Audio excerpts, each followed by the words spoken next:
Namanya mantul aja. Saya buka. Assalamualaikum warahmatullahi wabarakatuh. Assalamualaikum warahmatullahi wabarakatuh. Bismillahirrahmanirrahim. Rabbi shrah li sadri wa yassir li amri wa hlul 'uqdatam min lisani yafqahu qawli. Alhamdulillah hari ini saya bisa luring ya. Ada yang daring ini yang sudah masuk dalam ruang kelas ini ada 7, yang daring yang sudah kita ACC, yang sudah di ACC oleh Pak Ismail ada 7 juga ini, atau 6, ada 6. Materi hari ini tentang praktek peradilan agama ya. Dan tadi pagi saya sudah sowan, saya sudah menghadap kepada Ketua Pengadilan Agama Kota Kediri. Saya menghadap ke ketua itu bahas tentang masalah praktek. Untuk yang ada di ruang kelas Zoom, mendengar suara saya ya, Mas Afif? Dengar Pak Uzaimah? Siap. Jadi untuk praktek, tinggal kita nunggu jawaban dari Pengadilan Agama, dan nanti insya Allah tanggal 18 Oktober 2021 sudah bisa kita mulai untuk praktek ya. Tanggal 18 Oktober sampai Januari 2022. Karena ada 4 kelas, berarti nanti dibagi 4. Ada 4 tahap nanti. Tahap yang pertama untuk semester 7A2, tahap yang kedua nanti 7A1. Ini sesuai dengan jadwal.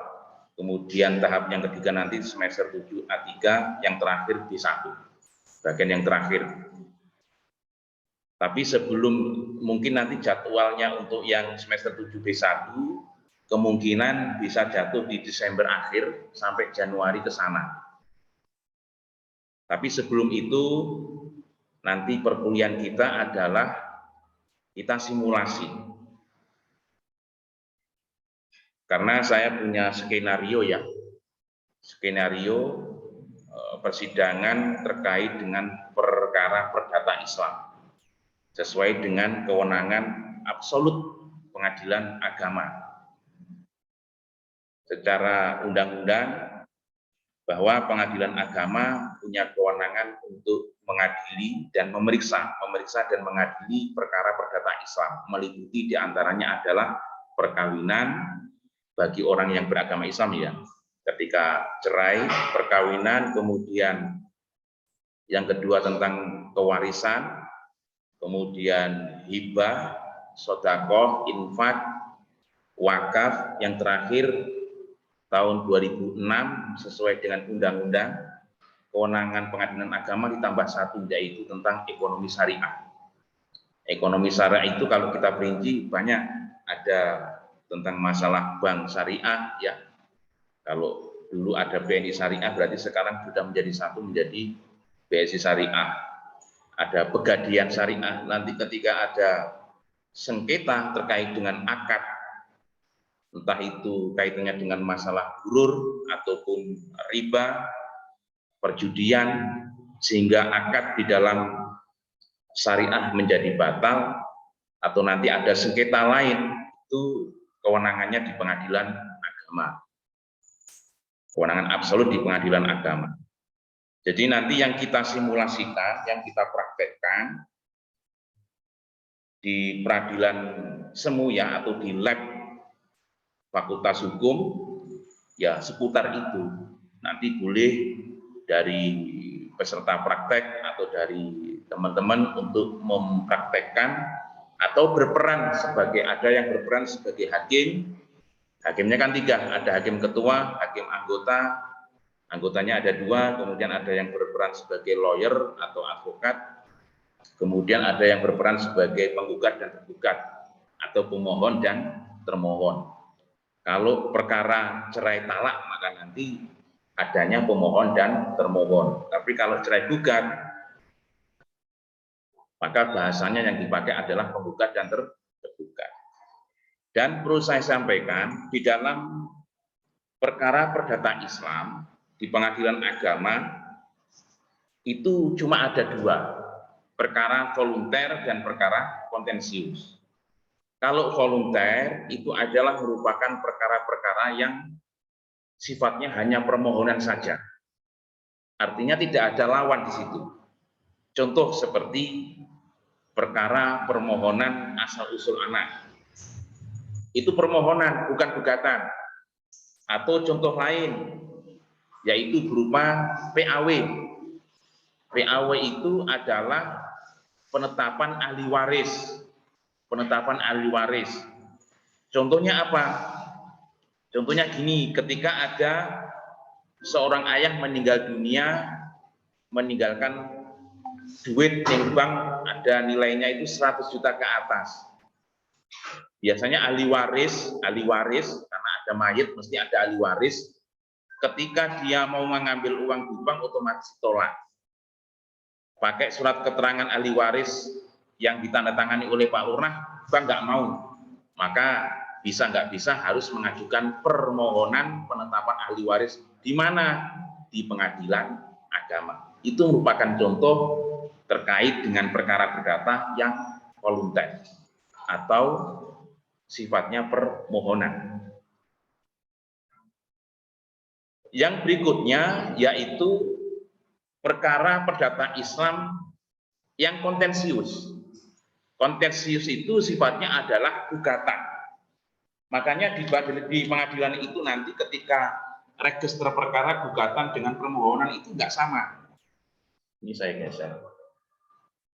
Biasanya nomor register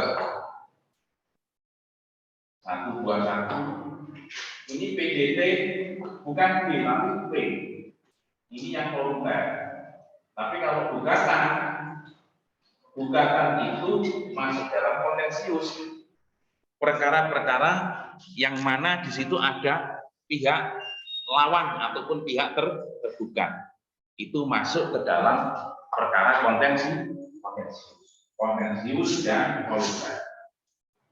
Nah ini nanti ketika jenengan dikirim ke pengadilan untuk praktek tentang peradilan agama, misalkan harus itu kuncinya dua itu, ada perkara volunter dan kontensius. Kalau kontensius itu ada lawannya ataupun sifatnya adalah gugatan. Contoh perkara waris bukan penetapan ahli waris loh ya, sengketa waris atau sengketa wakaf. Sengketa wakaf artinya apa?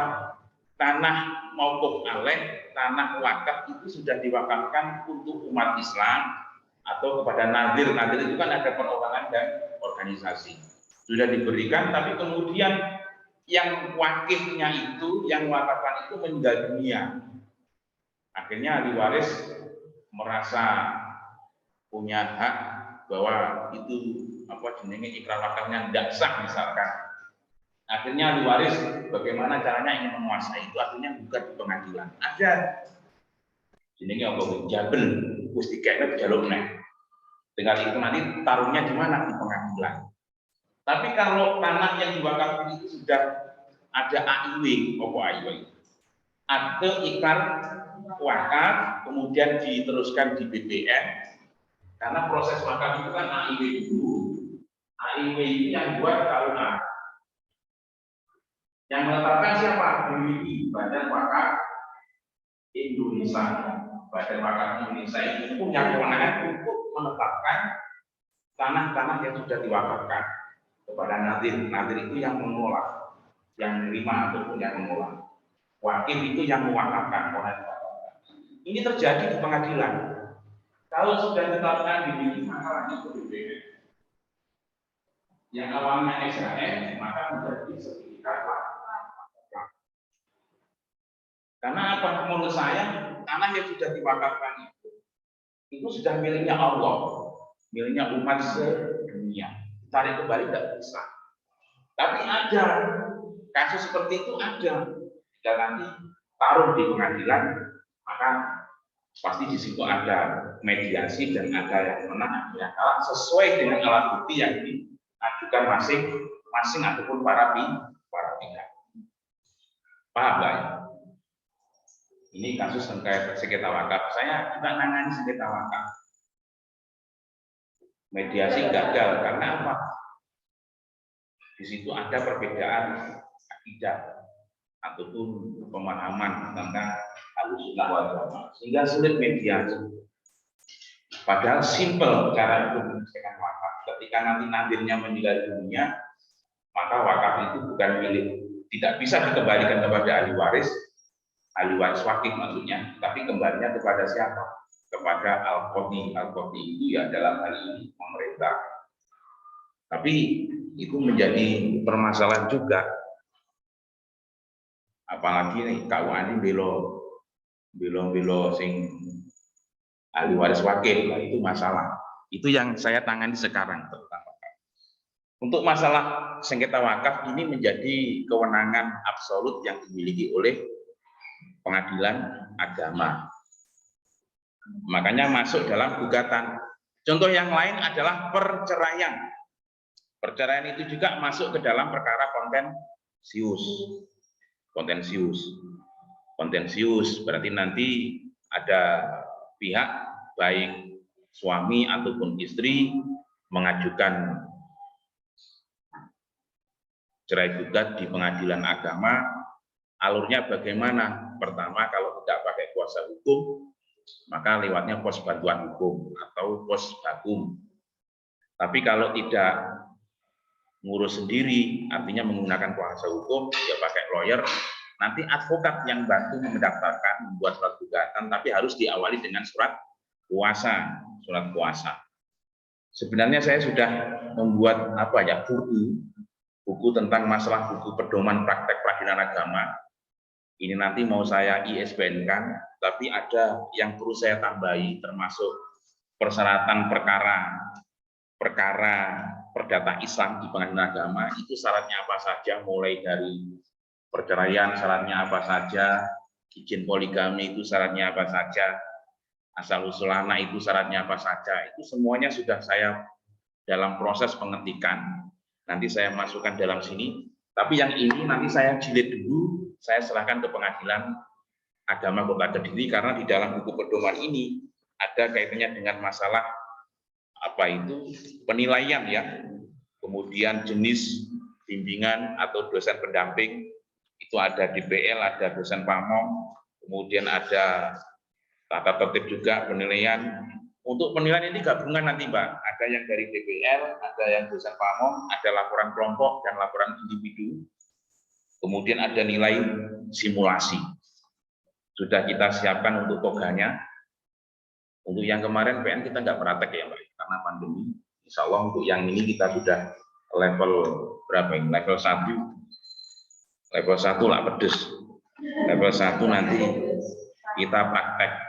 Tapi untuk sekarang kita teori, tadi besok kita langsung praktek sana. Nanti sampai berperan sebagai hakim. Ngomongnya juga seperti hakim. Sampai harus mencari referensi. Nanti kalau tidak punya tak boleh no. Saya punya insya Allah. Mulai replik, duplik, carikan aja. Jadi mulai sidang awal ya, pembacaan. Sidang awal itu mediasi, sampai pembacaan gugatan, kemudian jawaban, replik, duplik, ada semua pembuktian juga. Pembuktian itu kan ada yang konvensi dan rekopensi. Kalau rekopensi, tinggal nanti rekopensi gugat balik itu isinya apa. Kalau nafkah ya berarti perlu bukti slip gaji suami. Kalau misalkan gonok gini berarti kan perlu bukti sertifikat tanah, atau gonok gininya berupa benda yang bergerak ya berarti STNK, BPKB, itu adalah gugatan balik, bukti rekopensi. Kalau bukti konvensi ya berupa KTP, buku nikah, itu tak cukup. Itu saja cukup. Tapi kalau rekopensi, rata-rata kalau membuat jawaban pihak T itu ya, pihak tergugat kan dia mesti mengajukan gugatan balik. Yang melakukan siapa? Rata-rata pihak istri. Yang mengajukan adalah suami. Ketika mengajukan cerai talak. Mergo suami punya profesi sebagai pegawai negeri atau punya pengusaha, maka istri kalau tidak datang di pengadilan rugi. Kalau tidak datang berarti nanti putusannya adalah first take. First take itu yang untung adalah pemohon atau penggugat.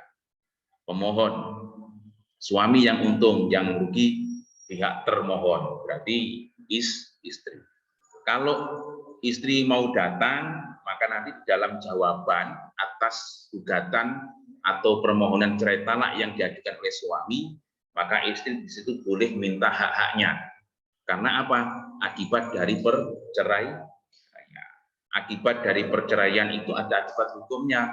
Apa? Yaitu suami wajib memberi nafkah madiyah, nafkah mut'ah, nafkah iddah, kemudian nafkah anak kalau punya anak. Kalau nafkah anak minimal ya 1.500. Kalau di bawah umur 1.500 dan itu nanti per tahunnya bisa naik 10% sampai anak tersebut dewasa. Batas dewasa itu ya sebelum umur 21 tahun atau anak tersebut telah menikah. Kalau telah menikah, nafkah anak gugur. Tapi di dalam kompilasi hukum Islam itu ya relatif terkait dengan nafkah anak itu bisa ditanggung oleh dua-duanya. Tapi kalau sing kerja suami ya nanti yang nanggung adalah suami. Tapi dalam putusan mesti terkait dengan nafkah anak itu kalau hakimnya itu bijaksana tentunya dibebankan kepada ayah ataupun suami. Kalau kemarin saya pernah menjadi kuasa hukumnya Rumah Sakit Melinda Perceraian, itu nafkah total semua nafkah kena 150 juta, bayar tunai. Kalau yang mengajukan laki-laki itu kan harus ada ikrar talak ya Mbak ya, ikrar talak. Tapi kalau yang mengajukan perempuan kan cukup putusan pengadilan. Kalau yang mengajukan laki-laki maka harus ada ikrar talak. Setelah putusan jebret, nunggu 14 hari baru ingkrah. Setelah itu 1,5 bulan baru dipanggil oleh pengadilan untuk apa? Ikrar talak. Tapi untuk masalah ikrar talak, suami juga boleh taukil, boleh mewakilkan kepada kuasa hukum laki-laki, bukan perempuan. Kalau laki-laki bisa, tapi kalau perempuan tidak bisa. Untuk mewakili kliennya yang laki-laki tadi untuk mengikrarkan. Pada hari ini, tanggal, sebutkan tahun, saya atas nama wakil dari atau kuasa dari Ahmad Burida misalkan akan menjatuhkan talak 1 kepada istri yang bernama ini. Itu dibaca di hadapan majelis hakim. Nanti kalau tidak hafal diwarai kalau majelis hakim. Nah, ikrar talak itu tidak bisa dilaksanakan kalau nafkah-nafkah itu tidak segera dilunasi. Caranya bagaimana? Bayar nafkahnya lewat kasir atau ditransfer secara langsung boleh. Nanti tinggal menunjukkan bukti transfernya kepada majelis hakim. Itu sah-sah saja. Tapi kalau tidak segera mentransfer atau tidak ada bukti untuk menyerahkan harta nafkah, maka ikrar talak tidak bisa dilaksanakan. Berarti kembali ke awal lagi. Atau ditunda sampai 6 bulan. Kalau sampai 6 bulan dia nggak bayar nafkah, kembali ke awal lagi. Berarti nggak sito pegatan. Seperti itu ya. Itu tadi ya, perkara perdata Islam ada 2, volunter dan kontensius. Dan nanti tentunya sampai akan praktek di pengadilan. Di sana nanti sampai akan menemukan mekanisme pemeriksaan perkara perdata Islam ataupun tahapan-tahapan. Perlu saya sampaikan, untuk hukum acara pengadilan agama dengan hukum acara perdata di pengadilan negeri tahapannya sama. Hukum formilnya sama.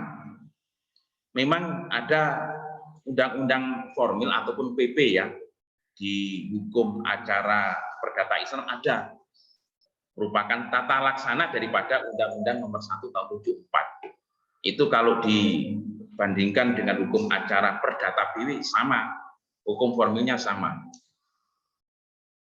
Karena apa? Hukum acara pengadilan agama atau hukum formilnya hukum acara pengadilan agama dan hukum formil hukum acara perdata di pengadilan negeri ini masih berserakan.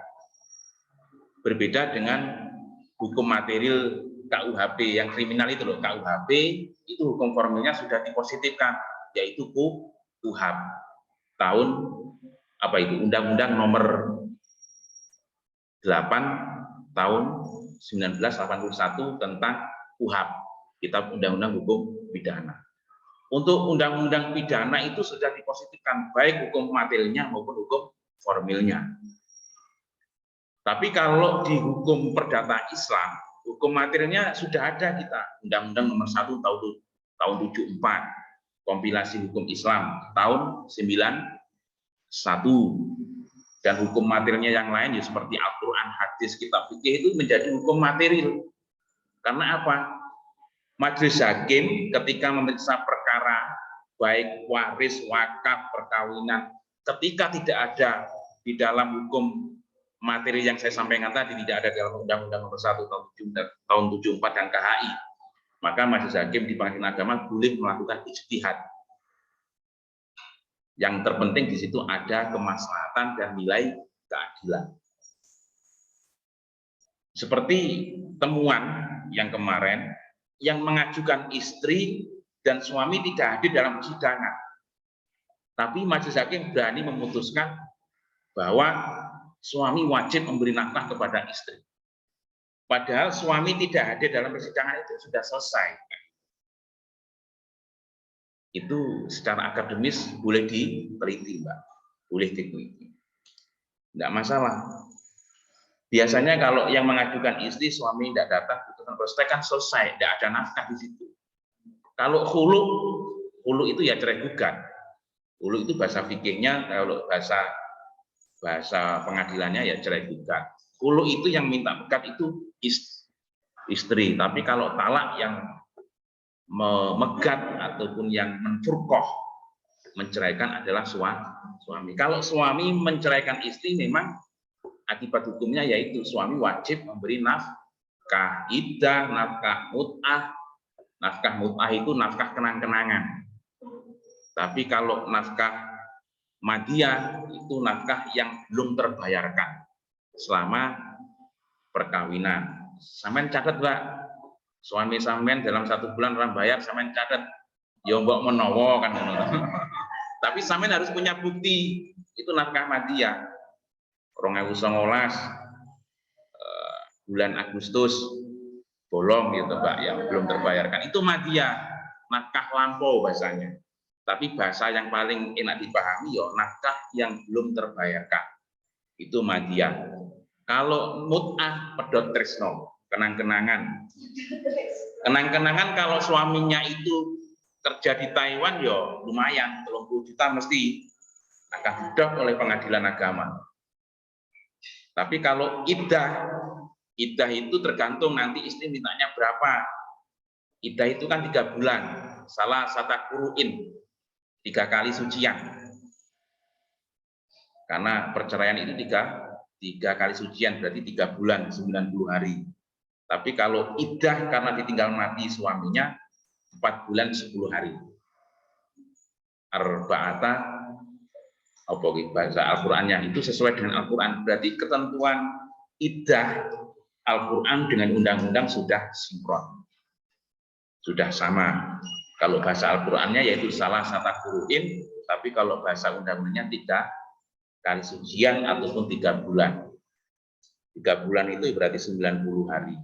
Biasanya istri minta per bulannya 9 juta atau per bulannya minta 10 juta. Mergo senanang TKW.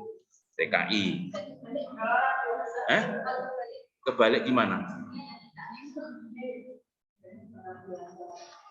Yang punya hak itu kan suami. Suami tidak bisa meminta nafkah kepada istri. Yang punya hak berarti Suami yang punya hak istri, ya, yang punya hak istri, tapi suami punya hak untuk memberi nafkah. Maksudnya seperti itu. kalau misalnya minta apa kewajiban nafkah itu? Kan boleh dading ya. Jadi gini, sidang pertama itu adalah perdamaian ataupun islah. Kalau Al-Qur'annya dalam surat Al-Hujurat itu islah, atau bahasa undang-undangnya Perma nomor 1 tahun 2016 itu perkara yang diajukan pengadilan wajib mediasi. Apapun perkaranya, perceraian, waris ataupun apa, karena putusan tanpa mediasi batal dihukum, tidak sah. Nah, di dalam mediasi itu ada kesempatan para pihak untuk damai. Damai itu misalkan cerai tetap lanjut, tapi untuk masalah nafkah ataupun harta bersama, dading boleh-boleh saja. Nanti dibuatkan perjanjian, surat perjanjian atau surat pernyataan pihak pertama dan pihak kedua. Nah, untuk masalah perjanjian itu sudah ada di dalam 1320 KUH Perdata, ya kan? Diatur di sana. Dan 1338 kan ada. Kalau para pihak sudah tanda tangan kan sah di mata hukum, dan itu menjadi undang-undang. Kalau di dalam 1320 itu kan mengatur tentang masalah sahnya terkait dengan perjanjian itu kan ketika perjanjian dibuat terpenuhnya unsur subjektif dan objektif. Artinya para pihak itu cakap hukum, kemudian sepakat cakap hukum itu ya dibuat dalam keadaan sadar. Dalam sitok stres gendeng yo gak sah no perjanjian. Tapi kalau dalam keadaan sadar sah. Kemudian kausa yang halal itu unsur objektifnya.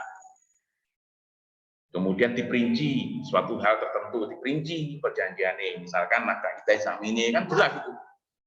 Dading. Kalau dading berarti nanti kan tidak perlu ribet untuk sidang publiknya, itu tidak ribet, nggak gontok-gontokan di situ.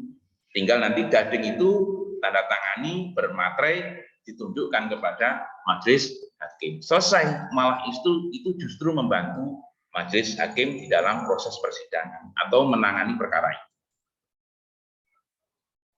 Nah, untuk masalah terkait dengan perdamaian ataupun mediasi ya, untuk yang mediasi kan tentunya butuh hakim mediator kan. Untuk hakim mediator itu tidak harus hakim yang ada di pengadilan agama, karena tidak semua hakim itu bisa menjadi hakim mediator di pengadilan. Belum tentu. Ada hakim yang mengikuti diklat atau pelatihan mediator. Ada yang belum. Kalau yang belum berarti dia nggak bisa menjadi hakim mediator. Kalau di pengadilan agama Kota Kediri itu malah hakim mediatornya itu dari luar, orang biasa, bukan sarjana hukum. Karena apa?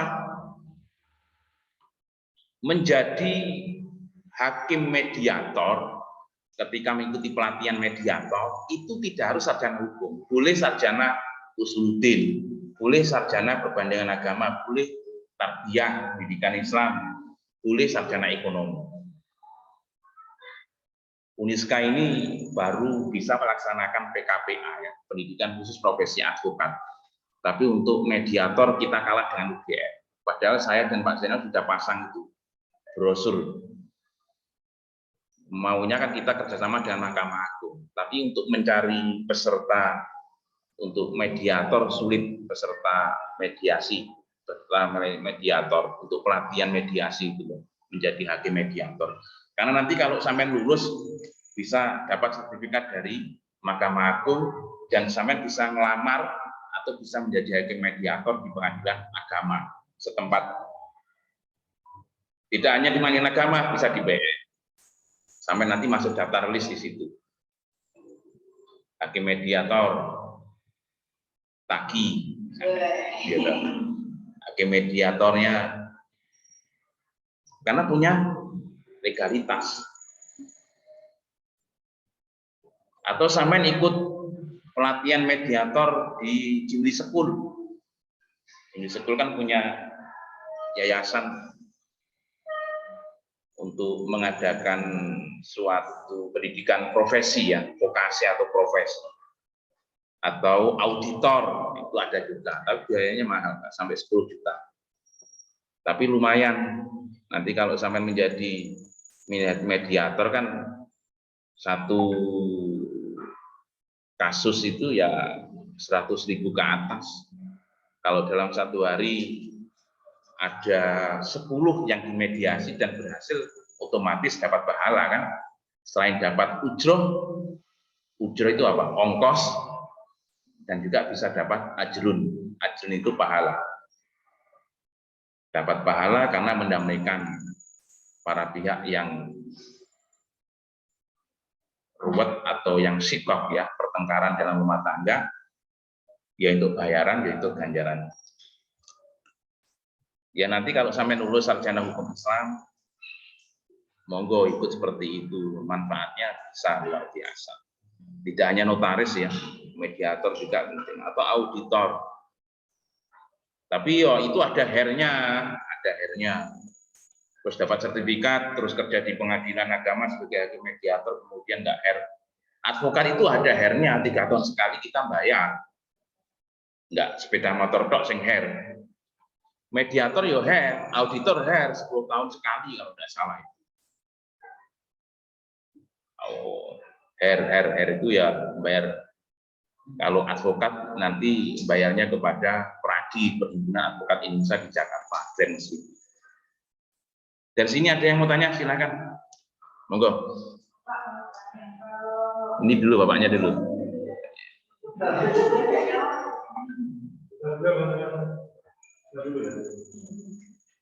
Terkait dengan wakaf itu tadi. Wakaf.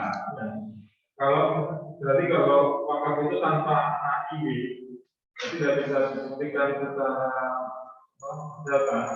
Jadi istilahnya tidak bisa ya di bagaimana atau memang ada saksi saudara-saudaranya atau tetangganya yang menyaksikan bahwa ini diwakafkan. Tidak itu gimana? Kalau itu ya sah, tetapi secara hakikat. Wakaf itu kalau zaman dahulu kan secara lisan ya Pak, tanpa saksi ada. Tapi kalau di pengadilan ya tetap kalah. Betul secara Islam sah, karena di situ ada ijab kabul. Ada yang mentasarrufkan tanah wakaf tersebut kepada nadir. Di situ ada semacam ijab kabul, ada serah terima, qabil tu. Nadirnya bilang seperti itu, qabil tu saya terima. Dan di dalam Undang-Undang Nomor 41 Tahun 2004 tentang wakaf, itu tentang masalah, membahas tentang masalah itu hukum materinya, Pak.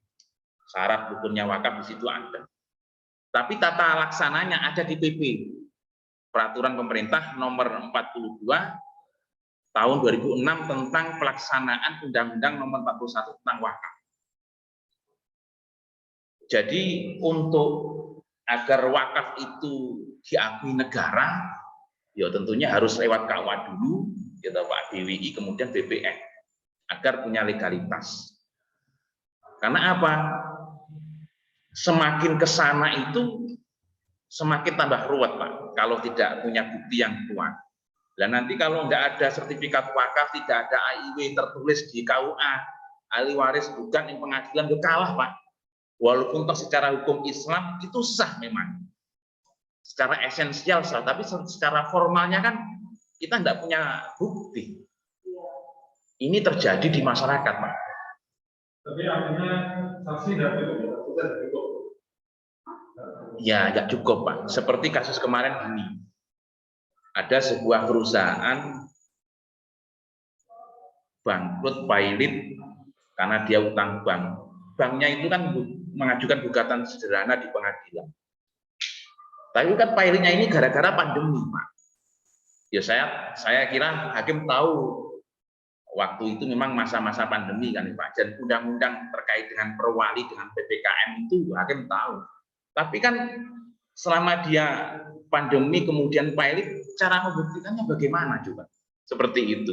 Padahal undang-undangnya kan jelas, tapi nggak punya bukti topone bangkrut gara-gara pandemi corona. Akhirnya kalah kemarin Pak di pengadilan, Pak.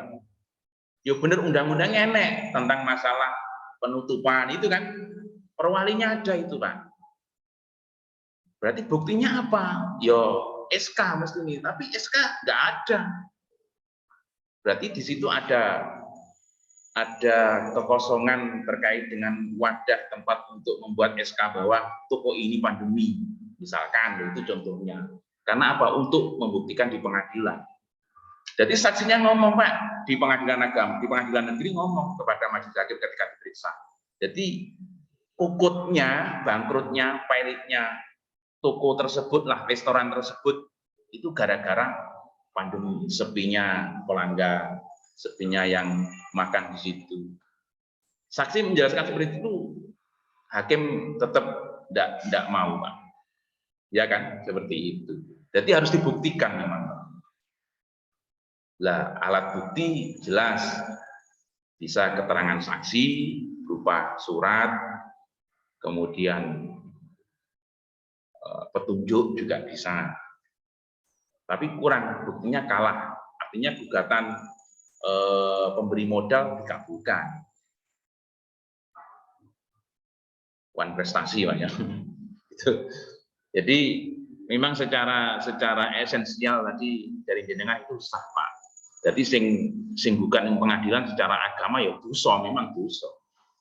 Tapi secara yuridis dia kalah karena dia nggak punya bukti tadi yang saya sampaikan. Sehingga Undang-Undang 41 itu mengharuskan bagi wakif dan nadir untuk segera memproses AIW itu. AIW itu kan nanti dihadiri oleh para saksi Pak di situ Pak. Itu menjadi kewenangan KUA. Bahasanya BPAIW ya, pejabat pembuat akte ikrar wakaf itu ya KUA itu kan. Ada saksinya difoto, tanda tangan, kemudian ditetapkan oleh BWI, baru lanjut sampai ke BPN. Nah nanti kalau sudah lanjut ke BPN, SHM berubah menjadi sertifikat wakaf. Kalau sertifikat wakaf kan nggak bisa disekolahkan, juga bisa digadaikan, nggak bisa dibuat untuk jaminan kan. Terus aman. Ada lagi Mbak yang belakang. Mbak siapa namanya? Ya terus. Gerindra ya? Oh Gerindra. Tak kira Gerindra. Saya jeneng satu persatu itu belum apa. Apalagi tadi mergo sering jak ngopi ya. Jak ngopi, jak ketemu. Monggo Mbak. Apalagi pakai masker.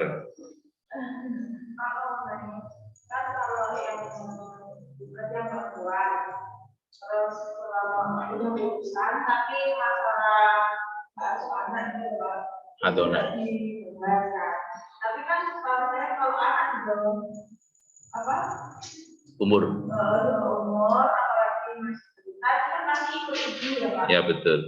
Nah tapi kemudian dari suaminya itu minta hak sana, terus yang keduanya saya makanya kalau soal data begini juga itu nggak dibahas, tapi kalau putusan itu biasanya ada kalau juga kemana dan Memang harus satu-satu, Mbak.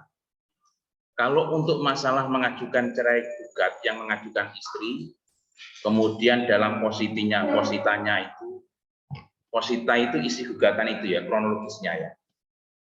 Itu juga harus disebutkan masalah hak asuh anak. Bahwa dalam hal ini anak umur sekian masih di bawah umur, secara undang-undang memang itu dalam hal ini masih diasuh oleh ibu. Dan nanti dalam petitumnya sampaikan menetapkan agar anak diasuh oleh ibu itu boleh. Jadi gugatan cerai gugat ya, cerai gugat digabung dengan hatunah itu boleh. Tapi kalau cerai gugat digabung dengan harta bersama, mestinya nanti nggak dikabulkan. Harus satu-satu, Mbak. Jadi kan masalahnya ini kan kalau kita harus tahu.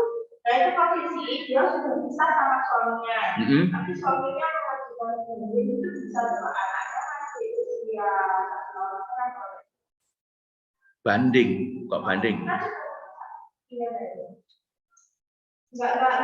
Sebentar. Upaya hukum itu ada yang biasa, ada yang luar biasa. Kalau yang biasa itu ada 3 upaya hukum untuk perlawanan, yaitu verset, ada upaya hukum banding, ada upaya hukum kasasi. Nah, pertanyaan saya, ketika putusan itu dihadiri oleh pihak lawan atau tidak? Kalau putusannya prospek, nanti upaya hukumnya bukan banding, tapi verzet, prospek ya. Dalam masa waktu itu 14 hari itu boleh. Jadi putusan, tapi suami nggak hadir. Mulai sidang awal nggak tahu teko. Loh, moro-moro wis putus. Mergo relas panggilannya tidak nyampe ke alamat termohon atau tergugat ya, suami tergugat. Moro-moro ada info dari temennya, perkara ini sama ini putus, sedang di pengadilan, ngecek waktunya masih 7 hari. Kan maksimalnya kan berapa? 14 hari. Itu boleh mengajukan perlawanan namanya, bukan banding, perlawanan yaitu verzet. Itu boleh kalau masih ada waktu 14 hari itu tadi. Namanya verzet, perlawanan. Boleh kalau nggak terima. Ya nanti sidangnya ya seperti biasa lagi.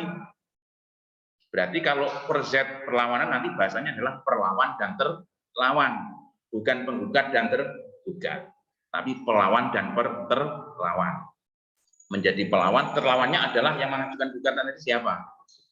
Tapi kalau banding, yo pembanding dan terbanding. Kalau banding itu kan sama-sama hadir di pengadilan, kemudian salah satunya tidak puas terhadap putusan pengadilan, namanya banding. Kemana? Ke pengadilan negeri. Biayanya ya 2 juta ke atas, 2 juta untuk banding. Kalau nggak puas terhadap putusan pengadilan PT, pengadilan tinggi Surabaya, pengadilan tinggi agama Surabaya, ya kasasi. Kalau kasasi nanti kan Mahkamah Agung hanya memeriksa penerapan hukum yang dilakukan oleh tingkat pengadilan tingkat pertama dan tingkat kedua. Karena apa? Mahkamah Agung kan termasuk judek juris, bukan judek hakim. Jadi pengadilan Mahkamah Agung tidak masuk ke dalam pokok perkara. Yang masuk ke dalam pokok perkara di tingkat pertama dan tingkat banding, Bang. Jadi kalau Mahkamah Agung nggak gelem masuk di situ, wis langsung meriksa. Jadi putusan sing dilakukan oleh pengadilan tingkat pertama dan tingkat banding, wis bener opo ora. Ngono lho Mahkamah Agung ini nurutin, Bang. Dia masuk ke dalam judek juris, silakan nanti jenengan download. Judek juris dan judek fakti. Itu saya kira sama saja antara pengadilan agama dan pengadilan negeri. Kalau kasasi lama, Mbak. Saya mengajukan kasasi itu butuh waktu 1 tahun baru dapat nomor perkara. 1 tahun. Lama. Ya, kalau agama Islam ya di PA, tapi kalau non-muslim di pengadilan negeri. Ada bersama. Jadi gini Mbak, kalau yang mengajukan siapa? Suami atau istri? Yang mengajukan cerai gugat istri. Istri mengajukan cerai gugat. Terus kemudian gugatan ada, kemudian lanjut nggak mediasi nggak sudah mediasi nggak?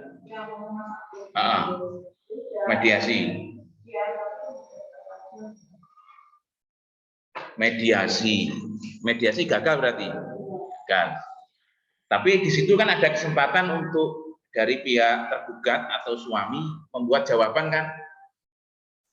Jawaban itu suami boleh membuat gugatan atau jawaban rekopensi, gugat balik boleh, Mbak.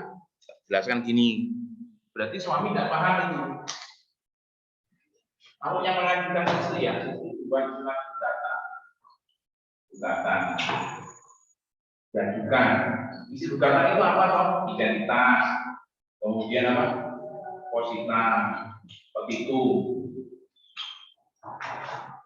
Nanti saya kasih contohnya. Kemudian sudah melalui proses, kemudian jawaban ini tak kesempatan. Jawaban ini kan jawaban suami terhadap ini kan. Dari dalam jawaban ini loh, nanti suami kan boleh menjawab konvensi. Konvensi ini jawaban gugatan awal ini dan boleh membuat rekopensi. Gugat balik itu ya nanti sampaikan saja tentang masalah harta Wonogiri sampai saat ini dikuasai oleh pihak penggugat. Terus kemudian disebutkan terus, kalau di dalam rekompensi ini yang namanya tergugat ya Pak ya, tergugat konvensi.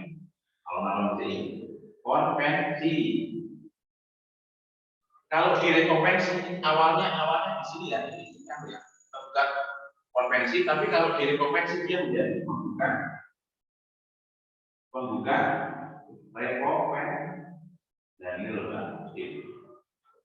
Jadi di konvensi dia sebagai tergugat konvensi. Tapi kalau di rekompensi dia menjadi penggugat rekompensi. Dan di sini kesempatan bagi suami karena dia menjadi penggugat rekompensi untuk minta terkait dengan harta bersama bagi secara natural. Kalau tidak bisa secara natural, maka nanti ada surat jaminan sampai eksekusi sampai ke KPKNR lelang, minta dikosongkan. Disebutkan dalam posita, dalam jawaban itu juga sebutkan dalam petitumnya, minta kepada majelis hakim terkait dengan harta bersama harus dibagi secara natural. Kalau tidak bisa, dia tidak mau, ya ada uang paksa juga. Kalau yang bayar siapa? Eksekusinya. Kalau nanti sudah putusan, padahal eksekusinya nanti mengajukan permohonan, Pak. Mengajukan permohonan eksekusi ke pengadilan. Itu lain lagi itu, Mbak. Eksekusi nanti saya mengajukan eksekusi. Nah, karena apa? Mengajukan permohonan eksekusi di pengadilan agama langsung pada ketua.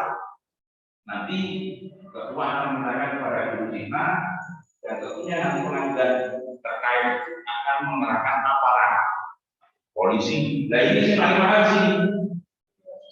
Tapi kalau permohonan eksekusinya saya kira murah, tapi yang paling mahal eksekusi terkait dengan pengosongan lahan ataupun rumah kan mau dilelang. Nah ini permohonan ini nanti sampai bahas akan nanti hasil. Ketika lelang itu kan bisa dibagi dua nanti antara suami dan istri. Seandainya pas itu masih suaminya masih perawanan dulu, seandainya harganya itu aku sama suaminya, jadi kan bawa istrinya semua tidak ada. Yang penting suami punya bukti. Sekarang walaupun sudah putusan, kemudian mengajukan gugatan Wonogiri ya juga bisa, Pak. Tadi yang saya sampaikan itu kan dia masih gabungan dengan itu, dia ada kesempatan di rekompensi tadi. Tapi kalau sudah putusan kemudian mengajukan tidak masalah. Yang penting punya bukti STNK, kemudian sertifikat tanah, tidak masalah. Memang seharusnya harus dipisah. Pegatan dhisik baru Wonogiri. Ngono harusnya. Tapi kalau dari penggugat yang gugat suami kemudian langsung di dalam positanya juga menyebutkan Wonogiri, itu nanti Wonogiri tidak dikabulkan. Tapi kalau tergugatnya untuk menjawab itu rekompensinya bahas Wonogiri, mesti boleh-boleh saja. Paham maksud saya tadi? Jadi rekompensi untuk harta bersama masih dikabulkan. Tapi kalau dalam gugatan gabungan harta gugatan pegatan, cerai, kemudian harta bersama dan hatunah anak. Kalau hatunah masih bisa, tapi kalau harta bersama mesti nanti tidak dikabulkan. Saya jamin itu. Ada hakim yang seperti itu. Harus dipisah. Pegatan dhisik, lah akte cerai dan putusan itu nanti justru bisa untuk jadikan alat bukti. Bukti akte cerai bahwa saya ini mantan suaminya kan, mantan suaminya. Itu bisa jadikan alat bukti. Berarti saya punya bukti sertifikat, punya hak untuk menuntut harta bersama tersebut. Gugatan Wonogiri dewi Mbak, penak dipisah saja. Tapi kalau tadi suaminya sebagai tergugat ya itu tadi di rekompensinya dia sebagai penggugat rekompensi bahas itu tidak masalah. Ada contohnya Mbak, nanti saya kirim dengan tentang masalah sampai ke KPKNR. Kalau yang saya contohkan itu permohonan cerai talak yang mentalak suami, tapi saya kuasa hukum dari pihak istri. Dalam jawaban rekompensi saya di situ ya minta nafkah minta harta bersama terkait harta bersama yang tidak bergerak dan yang bergerak. Begitu. Tapi belum putusan. Apakah itu nanti dikabulkan atau tidak, saya tidak tahu. Karena hakim kan punya ijtihad sendiri tadi. Ada yang lain, monggo. Itu nanti kalau tidak praktek ya bingung. Gimana, Pak? Itu kalau dengan hitung-hitungan materi, kalau hartanya tidak banyak rugi ya? Ya rugi. Yang paling penak gini aja, Mas. Kono pakai pengacara, kini pengacara, wis hitung aja. Buat gading di luar pengadilan, tidak masalah, boleh itu boleh. Enak daripada nanti sampai itu bayari wong akeh. Bayar eksekusinya gitu, karuan petung betul bareng bagi luruh. Beres. Kalau mau, tapi kalau tidak mau ya harus lewat itu. Kalau petungnya tadi tetap ada bukti ya? Lah, dibuatkan itu tadi bukti surat gading. Gading ada. Saya punya Mas, punya contohnya kalau nanti mau sampai tak kasih. Atau saya bukakan di sini. Jadi saya nangani perkara, saya buat gading tapi gagal. Nafkah pun juga bisa dibuat gading, tapi contohnya saya punya. Itu sudah saya ajukan, tapi masing-masing pihak podo egoisnya, akhirnya nggak ada titik temu. Sing wedok ngengkel, sing lanang yo ngengkel, akhirnya ya ngalah sesuai dengan putusan pengadilan. Akhirnya sing lanang kena nafkah 20 juta, total semuanya itu nafkah anaknya 1,5 juta. Putusannya ada, kalau mau monggo. Pak, seandainya kalau kan nggak di luar yang sudah eksekusi itu, Pak, kan ada beberapa yang isinya yang kena tangannya, yang ngomong soalnya kan ada kasus yang kena mendalam. Iya, terus? Nah, itu nak aku ngini Mbak triknya. Wes bangunin ben rincinan utang piro gading enak itu malah. Saya Bu Emi seperti itu. Tewas nanti digusur malah rugi, nyewa alat berat, bayar itu dikira gratis. Dipetung. Ya tapi nak podo egoisnya, podo-podo kaku ya memang ya seperti itu memang.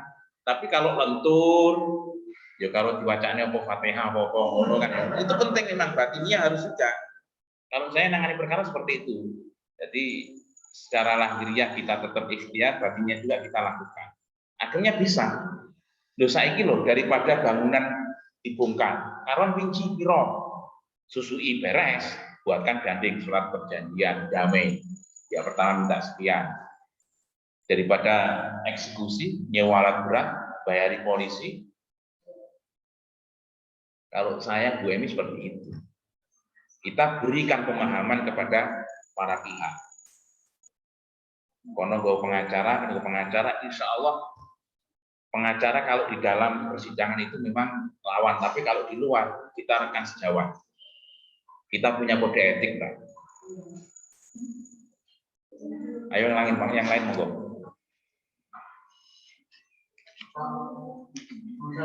Monggo.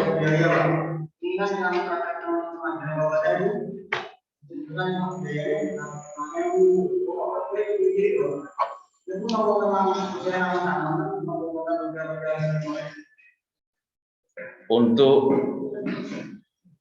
biaya, panjar biaya pengadilan agama untuk masalah cerai talak dan cerai gugat itu kalau pertanyaannya mahal mana? Ya mahal cerai talak. Paling kaca-kaca ya 50.000. Tapi saya bisa membandingkan kok. Mengajukan cerai talak, cerai gugat yang paling murah itu di pengadilan Blitar. Blitar itu paling murah. Tulungagung dan Kediri beda. Kalau cerai gugat di pengadilan cerai gugat uang agama 790. Bukti ini Mbak punya baru bayar kemarin. Itu nanti sanggup. Tapi ini nanti kan akan digunakan untuk teras panggilan, untuk mediasi. Dipotong-potong untuk wirawiri. Kalau misalnya nanti tergugat nggak datang kan dipanggil lagi, itu makan biaya itu. 2 kali panggilan itu. Jadi pengadilan ambil dari sini. Dulu kita ketika menyampaikan teras panggilan. Ini biasanya nanti masih kurang kok.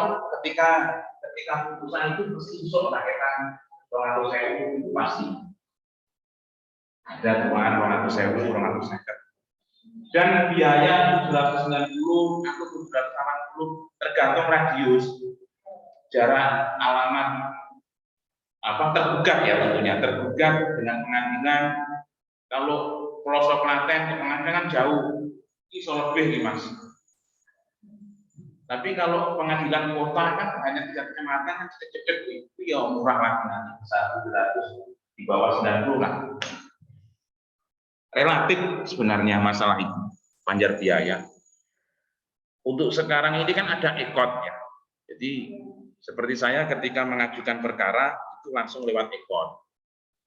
Jadi saya tinggal ngupload surat kuasa, scanan PDF, kemudian ngupload bukti-bukti yaitu KTP prinsipal dan buku nikah. Itu tok cukup. Kemudian gugatan RTV ya, RTV apa RTF, RTV. Bukan kuat maksudnya. Kemudian PDF, scan, diupload. Terus kemudian masuk ke pembayaran. Nanti muncul otomatis pembayaran ini, hitung 150. Nanti lewat Briva, Mbak. Briva itu bisa seperti ini. Terus setelah bayar berarti berhasil, tinggal nunggu nomor perkara. Wes enak, simpel pakai ekot. Kalau nanti sama-sama pihak tergugatnya pakai kuasa hukum, maka nanti sidangnya bisa e-litigasi. E-litigasi itu sidang secara online. Jadi kita tidak perlu datang ke pengadilan, kecuali mediasi loh ya. Mediasi wajib di pengadilan dan saksi, pemeriksaan saksi wajib di pengadilan. Tapi untuk masalah jawaban, replik, duplik itu bisa diupload secara online.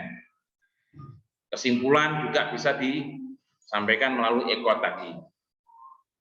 Tapi kalau untuk saksi dan mediasi itu harus offline. Dulu pernah dibahas kita sosialisasi, waktu sosialisasi terkait dengan aturan ekot itu 2019 kalau tidak salah. Kita juga sempat engkel-engkelan dengan pemateri. Karena kalau saksi secara online itu otomatis tidak maksimal. Karena yang namanya sumpah itu kan harus secara langsung. Nanti kalau online keabsahannya sumpah itu bagaimana? Karena semua saksi wajib disumpah. Wajib disumpah. Ini tadi saya belum masuk ke tahapan-tahapan, belum selesai. Monggo yang lain kalau mau tanya. Tadi mengatur biaya. Kalau yang biasanya itu kan di situ itu ada waktu. Yang lain-lain itu kita pernah mau ambil bukti apa namanya hasil ya. Itu Putusan. Salinan putusan. Itu masih ya, dan mungkin tidak ada bukan. Apa namanya?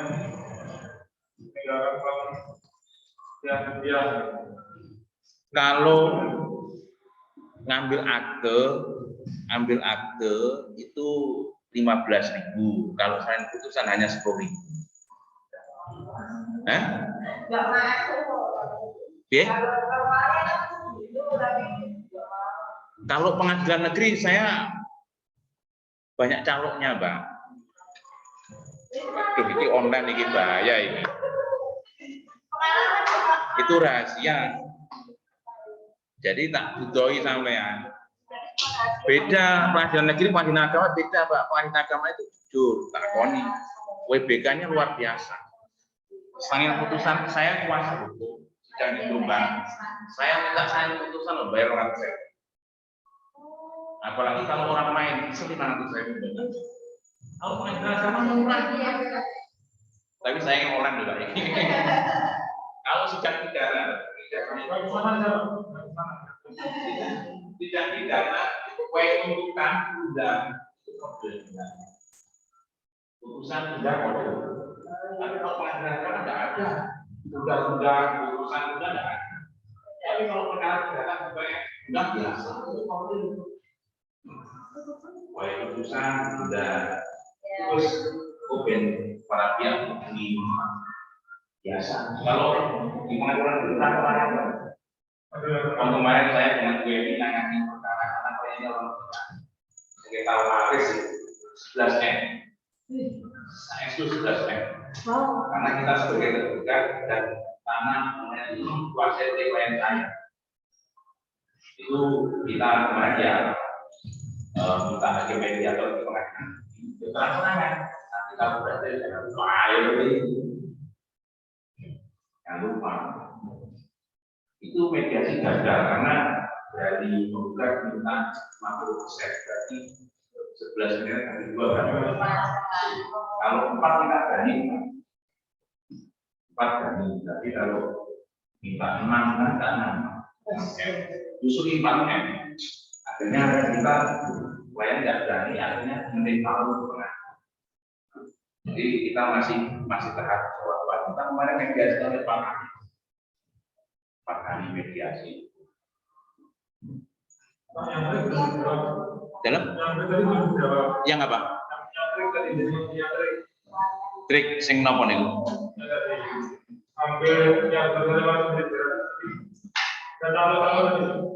Oh, yang calok-calok. Ya, anu Mas, kalau memang beda kalau di PN, kalau di anu beda memang. Kalau di PA itu memang murah jujur. Untuk masalah trik ya nanti saja lah. Ya sampai nggak usah kaget kalau urusan di pengadilan. Jadi yus menunggui.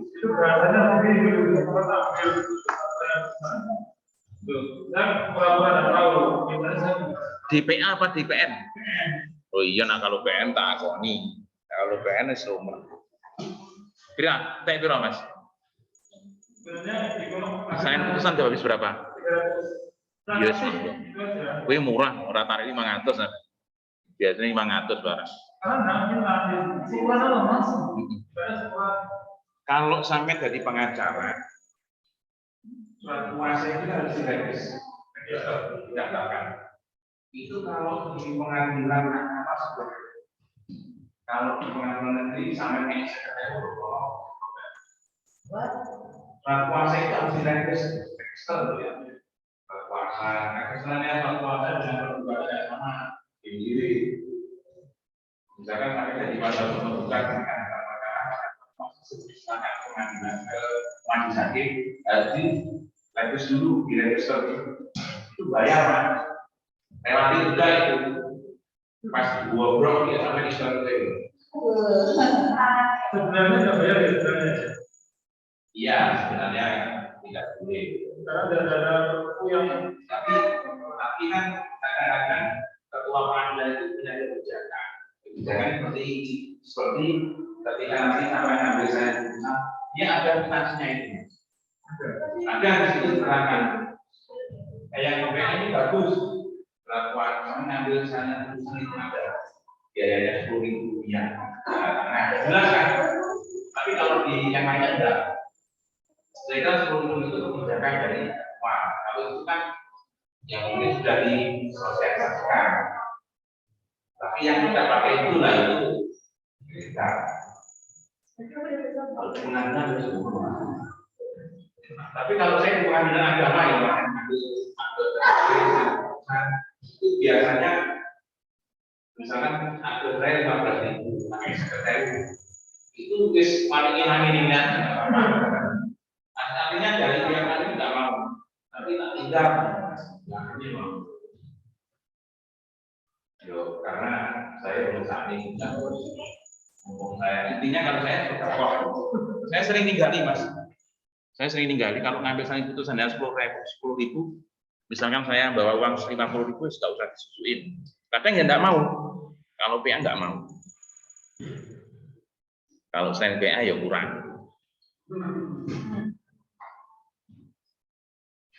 Apalagi perkara perdata yang besar itu Mas. Ini ada pegawai pengadilan enggak ini? Semester 3 Pak adanya Pak. Oh iya iya. Ayo Mas Afif, takut enggak Mas Afif? Sementara belum Pak. Itu aja Pak. Ya, ya Mas Habib. Terkait kewenangan absolutnya, Pak. Terkait kewenangan absolut yang di PN dan PA, ini yang membedakan secara spesifiknya itu seperti apa, Pak? Karena kan kita tahu bersama kalau yang ditangani gugatannya yang ada di baik gugatan maupun permohonan yang ditangani oleh PA dan juga PN untuk perkara perdata kan hampir mirip, mungkin hanya di PN tidak menerima gugatan perceraian. Itu secara spesifik selain itu mungkin apa Pak yang membedakan? Ya hampir sama Mas. Di PA juga punya kewenangan untuk menyelesaikan perkara, memeriksa perkara dan mengadili perkara perceraian bagi orang Islam. Kalau di PN juga punya kewenangan untuk menyelesaikan perkara, tapi perkara perceraian, tapi khusus untuk orang non-Muslim. Itu Mas, orang Muslim. Tapi untuk yang di PA yang jelas hukum perdata Islam Mas ya. Jadi kalau di PA pengadilan agama itu perdata Islam, kalau yang di pengadilan negeri pakai hukum perdata BW, itu materialnya. Jadi kalau di PN ya menyelesaikan tentang masalah apa itu wan prestasi dan perbuatan melawan hukum. Tapi kalau di PA ya hukum perdata Islam. Hukum perdata Islam ini sebenarnya buahnya. Tapi yang dilegalkan, yang dipositifkan itu hanya perkawinan, ya kan? Hanya perkawinan, kemudian zakat, itu ada undang-undang zakat, wakaf, hibah, kewarisan, wasiat, seperti itu. Kemudian untuk masalah volunter, ini memang ada perbedaan Mas Hafid, terkait dengan perubahan biodata ya, permohonan perubahan biodata terhadap ijazah misalkan ataupun akte. Itu menjadi kewenangan pengadilan negeri. Lah dulu pengadilan agama juga punya kewenangan itu, punya kewenangan tentang masalah perubahan biodata. Tapi kewenangan itu karena bergantinya sebuah kebijakan, akhirnya terkait dengan perubahan biodata itu menjadi kewenangan pengadilan negeri. Memang dulu pernah menjadi kewenangan pengadilan agama, kemudian ada kebijakan baru menjadi kewenangan pengadilan negeri. Seperti itu Mas. Perbedaannya yo ada banyak juga. Kalau di pengadilan agama itu kan ada penetapan ahli waris, ya kan? Ada penetapan ahli waris. Tapi kalau di pengadilan negeri tidak ada. Penetapan ahli waris hanya ada di pengadilan agama, seperti itu. Lah untuk masalah waris itu kan kalau masalah pembagian itu menjadi kewenangan di pengadilan agama terkait dengan furudul muqaddarah, pembagian pasti untuk para ahli waris yang ditinggal mati oleh mayit. Karena mayit itu kan belum tentu bapak, bisa juga anak, kan itu. Furudul muqaddarah itu sudah dituangkan di dalam kompilasi hukum Islam. Tapi di dalam KUH Perdata tentang waris itu ada sendiri, pembagiannya ada sendiri. Lah konsep pembagiannya tidak sama. Kalau di dalam hukum Islam itu kan bahasanya kan waris dan cucu waris ya, ibnun itu loh. Tapi kalau di BW ataupun KUH Perdata nanti di sana ada waris, ahli waris dan ahli pengganti daripada waris itu. Dan konsepnya tidak sama juga. Konsepnya tidak sama, pembagiannya tidak sama. Makanya nanti kalau orang Islam dibagi secara hukum Islam sudah putusan pengadilan kok tetap ada sengketa, maka nanti untuk menyelesaikan perkara sengketa waris itu bukan menjadi kewenangan pengadilan agama, tapi bisa beralih ke pengadilan negeri. Karena apa? Para pihak tidak puas dengan sistem pembagian waris secara hukum Islam. Tapi nanti kalau ada sengketa, larinya ke pengadilan negeri. Gitu ya Mas Afif ya. Iya Pak Uzaima, terima kasih. Berarti kalau nanti kita menjadi lawyer Pak, berarti kita harus jeli-jeli apa yang menjadi keinginan klien kita gitu berarti Pak. Nanti Iya, kita harus gay. Ya, kalau secara Islam kan simple. Kalau Islam itu misalkan dibagi ya, ahli waris dibagi dengan menggunakan konsep hukum Islam. Tapi dia tidak mau. Tapi boleh kok pembagian waris itu dengan konsep kemaslahatan. Karena untuk menghindari santet, untuk menghindari hal-hal yang tidak diinginkan. Bagaimana caranya? Dibagi sama rata. Karena apa? Dasarnya adalah maqasidus syariah. Tujuan syariah itu adalah lil maslahah. Kita mengambil jalbul masolehnya demi kemaslahatan, akhirnya tidak dibagi secara 1/8, 1/2, atau 1/4 seperti itu. Daripada nanti dibagi 1/2, karena mislahadil unsayain, bagiannya wong lanang itu lebih banyak daripada bagiannya wong wedok. Nah, kalau itu nanti diterapkan, misalkan muncullah tidak adanya keadilan, misalkan wis dibagi podo wae tidak masalah, kan gitu, menggunakan konsep al maslahah tadi yang saya sampaikan, untuk menghindari pembunuhan, untuk menghindari pertengkaran dan lain sebagainya. Itu banyak celah sebenarnya, tapi nanti kalau memang tetap ada masalah, bahkan sengketa berlarut-larut, ya di pengadilan negeri ya enggak masalah, karena sengketa, Mas. Sengketa.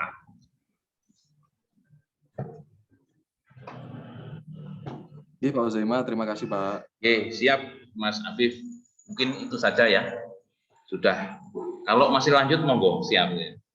Cukup atau lanjut, Pak? Cukup, saya akhiri. Mbak menengahi, nah, tanya terus kan, sampai semangat. Cukup, baik yang ada di ruang kelas Zoom secara online maupun yang offline yang ada di dalam kelas atau luring. Mohon maaf kalau ada kekurangan. Untuk minggu depan tetap materi kayaknya. Untuk depannya lagi mungkin kita nanti bisa praktek di lab ya. Yang di ruang kelas Zoom ya nanti dimohon untuk hadir untuk praktek. Nanti kita video. Jadi kita punya toga PTUN, punya toga pengadilan agama, dan kita punya toga pengadilan negeri. Ada 3 toga di situ. Tapi nanti kita pakai toga yang hijau itu ya, hitam hijau untuk pengadilan agama. Sekian dari saya. Assalamualaikum warahmatullahi wabarakatuh. Waalaikumsalam.